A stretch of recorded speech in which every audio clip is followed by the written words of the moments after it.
What's going on, folks? Welcome back to Decoding Wisdom. Today's episode is all about embracing and navigating change.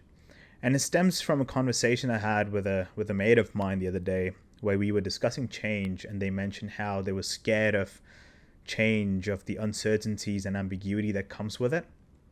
And they mentioned, why don't you make an episode on it? And I was like, yeah, let's do it. So, well, here it is. Here's the idea I want to run with today. If you only take action when things cross a certain threshold of badness, sometimes better things can feel worse than worse things. And we see this everywhere. Think about a friend of yours who's in a just okay job, where their boss isn't evil, they get paid average, and there's zero passion, but they stay on because it's fine and it pays. Or let's say your friend who's in a relationship that's alright, but nobody's on fire for each other. There's no passion. Their interests don't align. And nothing hurts enough to light a fire, so nothing changes. And psychologists Daniel Gilbert and Timothy Wilson have a name for that lukewarm trap. It's called region beta. And they have found that we bounce back a lot faster from a full-blown disaster than from mild discomfort, because the real pain actually forces you to take action.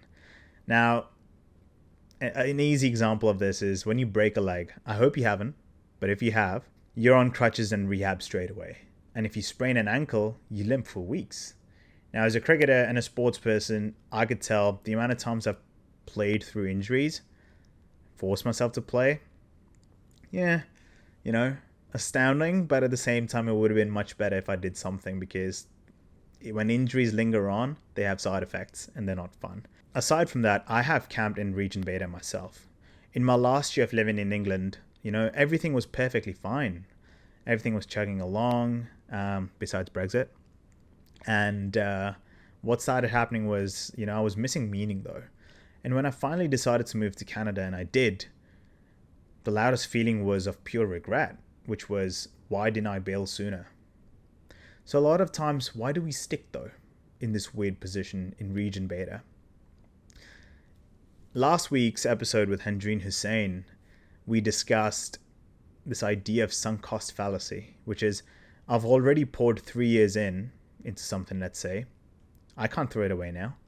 Because you've simply devoted time means you can't get out of it. No, there's no rule. There's no written rule about it. But that's what we think. So I'll link the episode in the description. Highly recommend you guys to check it out. There's so much wisdom over there. But that's what the sunk cost fallacy is. And it ties really well into region beta. And just like that, newsflash, baby, those years are gone.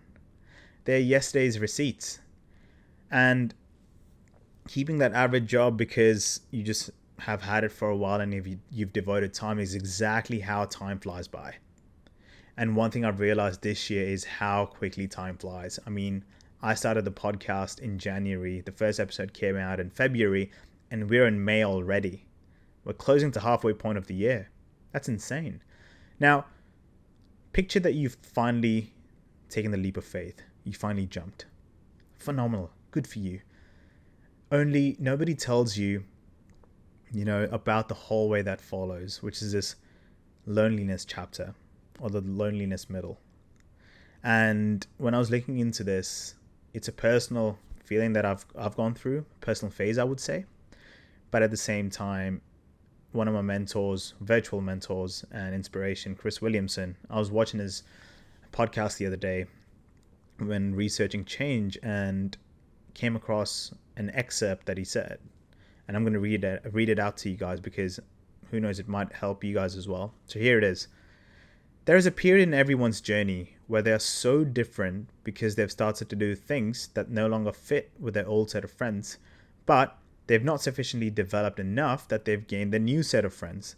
And all of my friends take the piss with me saying, "Oi, not drinking again. Too good for us now, are we? Not going out again this week, mate. Okay, well, enjoy staying at home and reading a book." And that lonely chapter, that in the middle, is something that I would say that almost nobody that I've ever met who has gone from a place where they are to a place where they want to be hasn't been through. And that really, really hit home for me because that's something I've been feeling recently. Not saying that I'm leveling up. I hope I am. But at the same time, it's been something I've been dealing with. And just the other day, for example, went out for a work social and everyone was like, hey, let's go out afterwards. And most people I think did. I don't know, because I left earlier. Why? Went to the gym. And I've made a pact with myself to train for 6 days a week.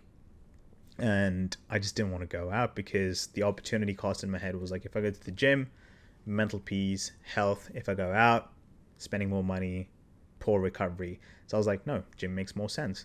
So went to the gym, came back home, had a very nice dinner, watched some telly, read some pages in a book, and had fun. Went to bed. Next day, fully refreshed, did it again. But my friends weren't the biggest fans of it, and a couple of them they weren't pumped, let's just say. So a lot of your friends don't understand your new habits sometimes. And everyone who is trying to level up has to walk through that door. And if you're there now, congratulations, because all this friction actually means that you're moving, in my opinion. But if you truly love where you are, stay.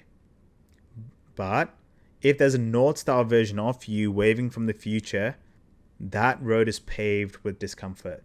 If you're at point A, where you are today, versus you want to get to point B, which is, let's say, Mount Everest right now, you have to go through that climb, which is going to be very uncomfortable. Or portions of it are going to be uncomfortable with discomfort. And that's the fun, in my opinion, is going through that discomfort. But if you have a perception that this discomfort is going to be good for you, I think that's the real takeaway right there. That's the real catch. And again, Naval Ravikant, I've said this quote so many times, but he smacks it on the table every day, which is, you only live once, why settle for mediocrity? So here's something you can do tonight, literally a quick audit. The first is just audit your rate of work, your relationships, your health. Whatever pillars matter to you, rate them out of 10 for genuine fulfillment. If there's anything 6 or under, you're in region beta right there.